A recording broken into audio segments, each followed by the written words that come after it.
Well, as we continue our saga, I guess this will be part 3. Attempt at mounting a deer. I was almost done, and my father's in the hospital, called me and needed some stuff. And it's a 20-minute drive to the hospital, so 20 minutes there, 10 minutes in the hospital, 20 minutes back, and I had to make 3 trips because I got the wrong cell phone. I mounted the skull plate at the wrong angle. Before I realized it, 4 hours later, it had already started, this flap had already set up, and I'm now going to have to chisel out the Bondo and the kitty hair Bondo there under the skull plate. I had the angle wrong going up through here. Well, by the time I got back, my mache had set up, my Bondo, well, that had already set up. But anyways, I'm having to sort of start from scratch. The hide's already starting to dry out in places. I'd already put the glue and pulled it on.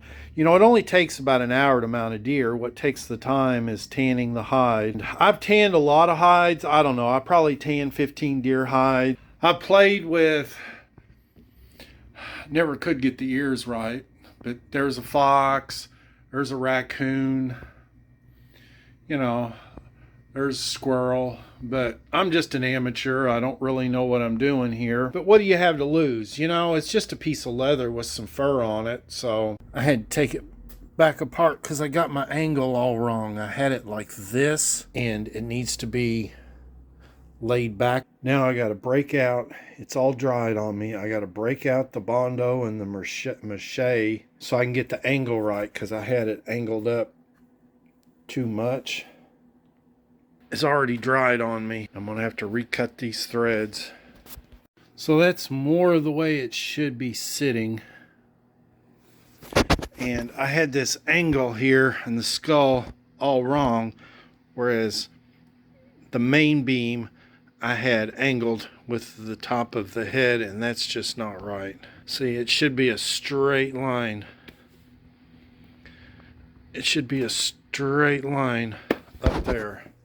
So we're going to have to cut ears off the side of the skull plate. If you look at this one, you'll see that the head sweeps and the main beam is straight up and down. See, I had this whole thing canted up like that, and that's why I had to reassemble. So see the sweep of it.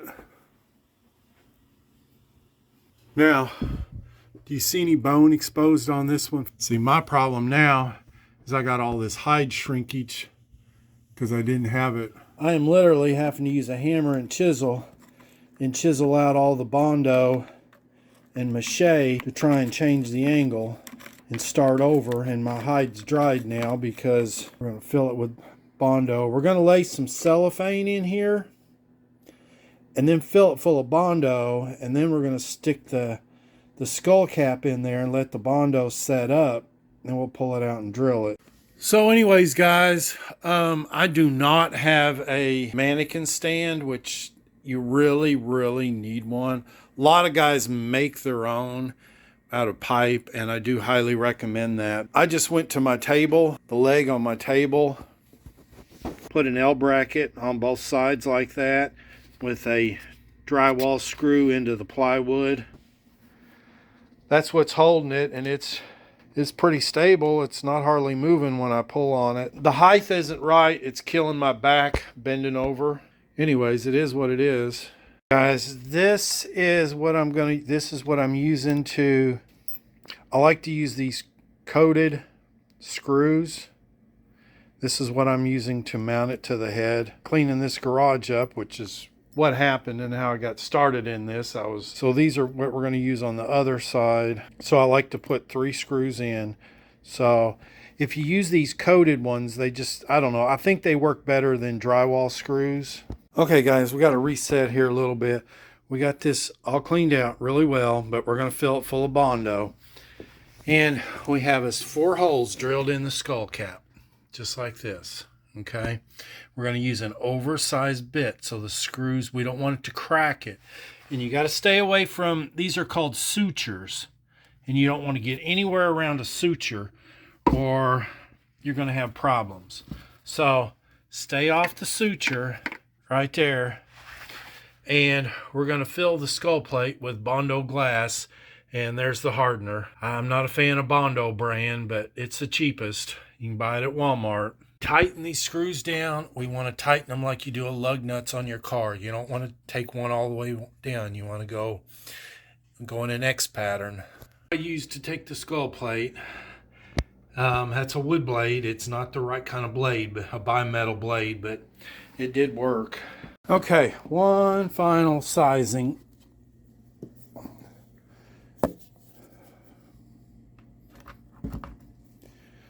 Before we mix up our Bondo and try and get our angle right this time, I screwed up. This ear is way too tight here, and it's already, it already dried on me, and I don't know what to do here. My hide shrunk on me, and I don't know, I'm going to have a little bit of a gap here. So that's why you need to keep you some tan piece of skull plate, or where the skull plate was, off deer that just did a European mount on. Okay, as you saw in my part 2 video of how I tan the hide, this right here is what I use to tan all my deer hides with. I don't even know if you can buy it anymore, but a container will tan 2 deer hides, and I've been using it for a long time. And it's soft, and you don't have to break the hide. You can go buy this stuff here for about a quarter as much. This is, I don't know, what is it, $5 from F&T, but the hide will be really stiff, and you got to put an oil or something in it and really break the fibers to get it to be soft. If you just want a wall hanger, this stuff's good, or a rug. If you want it to be soft and pliable, this stuff right here is what I really recommend. And we're going to use that. Put in this little tiny bit of a gap here because of that ear's already set up, and I'm afraid if I push it much more, I'm going to crack it. It should lay just like that. What I'm going to use to sew with, I know I don't have the right kind of thread, but anyways, it's a pretty coarse thread. I know it's not the right stuff, but I don't know if it's going to show up or not.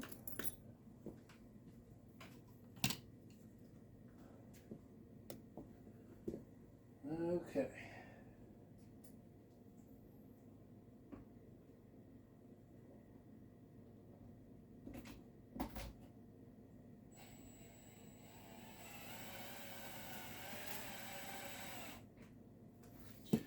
Now, like I said, you don't want to run them all in at the same time. You want to alternate.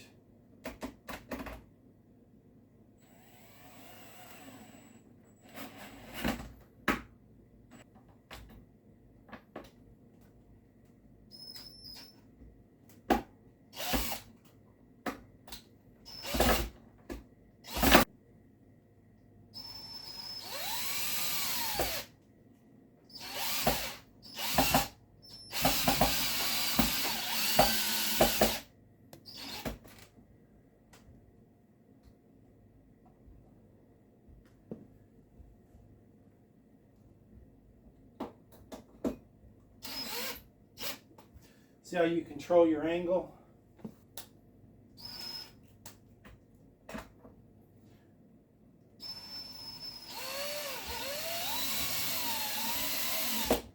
There we go. So you really need to sit back and look at your angles, because when you tighten one, the other one goes up, and vice versa.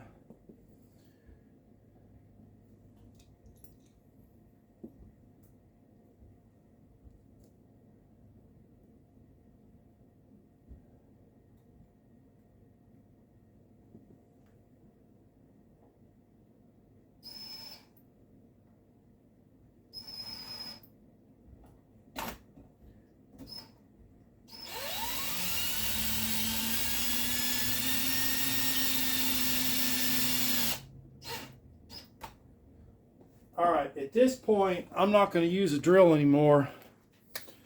We're going to do it by hand because we're down to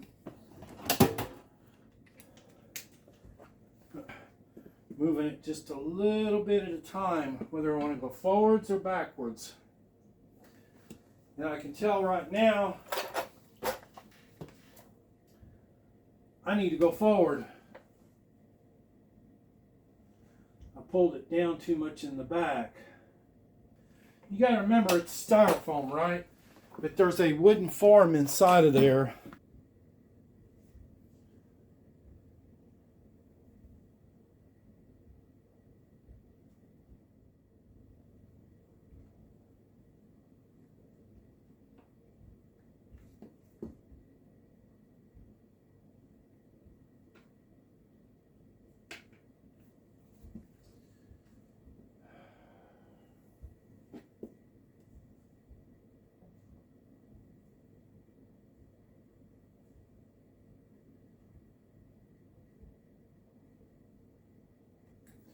There's no way I would try and do this by hand.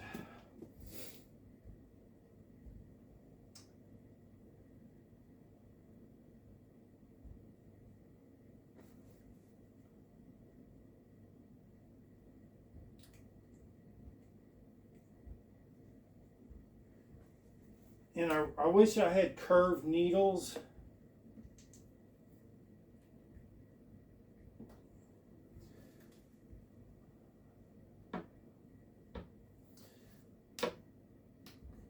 Yep, really need curved needles here.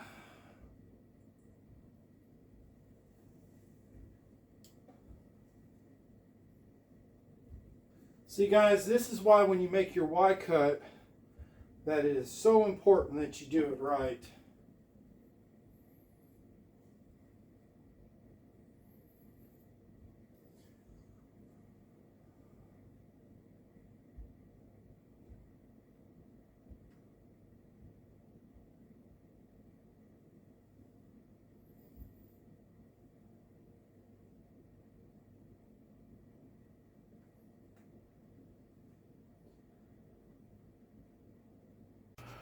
Okay guys, man, this sewing is tough.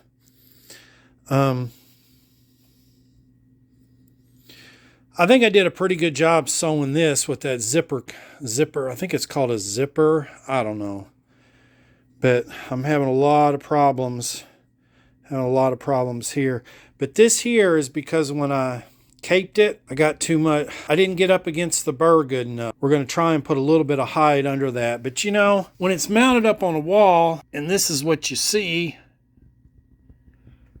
you know, you'll never see that unless you're on a ladder looking down at it. The OCD in me can't leave it alone. Just sure not happy with this left side burr, and it's all because of this ear. This ear set up on me because I had to leave it for, I don't know, what was it, 4 hours taking my dad's stuff to the hospital. I was afraid if I moved it much, because I used Bondo inside the ear liner and Bondo inside of it. Once that's set up, see, I had no gap right here. That's my problem. See, this side turned out all right, but in combing it, oh my gosh, it was just full of beggars. What do they call that? Not cockerburls, but the... Okay, guys, hair replacement for deer. I don't know if you remember or not, but this side here looked just like this side here. Okay? So, I cut me a sliver of this, which is tanned, slid it underneath of there, but I sort of went cross grain, and now the hair's sticking up more than what it should. But at least you don't see the skull anymore there. And now we're going to attempt to do it right here. We're going to fill this gap. I don't know that it really matters, but the problem is it's sticking up too much there. And I didn't get enough clay right here. See this flat spot right here? I should have put more clay. And my antlers they're tilted back.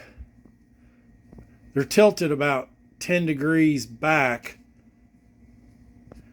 They should be more there.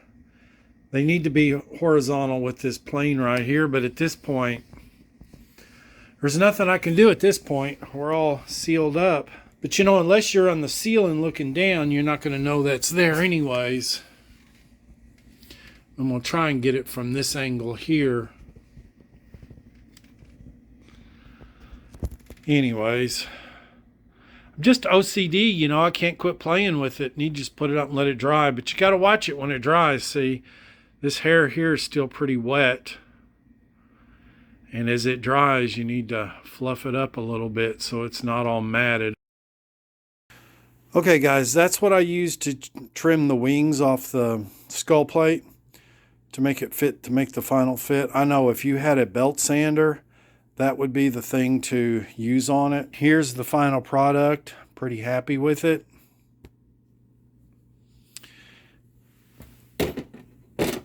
Remember how we had a big gap right there? We had a big gap there and there. Filled both of those in. Isn't that pretty nice?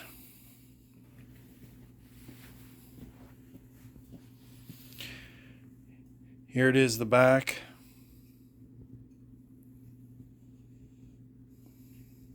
As it's drying, you need to comb it out really good. Okay, guys, this is the one that I traded my military night vision scope for. Traded to the sheriff's department and used the money to have this one mounted. And I wanted to show you, look at that gap around the earbuds there. Okay, it's the same way on the other. Now the other side, not so bad. But look at it from above. Look at it from above. Look at that. You can see the skull. And look at his sewing job here. Okay, and when he caped it, look at this incision. Look at this incision all the way around here. It almost looks like he put a different piece of hide from a different part of the deer right there. It just don't look right. I'm almost sure that's what happened. But this is the way a professional who makes a living mounting deer. I'm just not happy with that. So anyways, I think mine's just as good as his. His sewing job, I don't think's worth a darn. But I can't believe he didn't even take the time to clean the eyes up.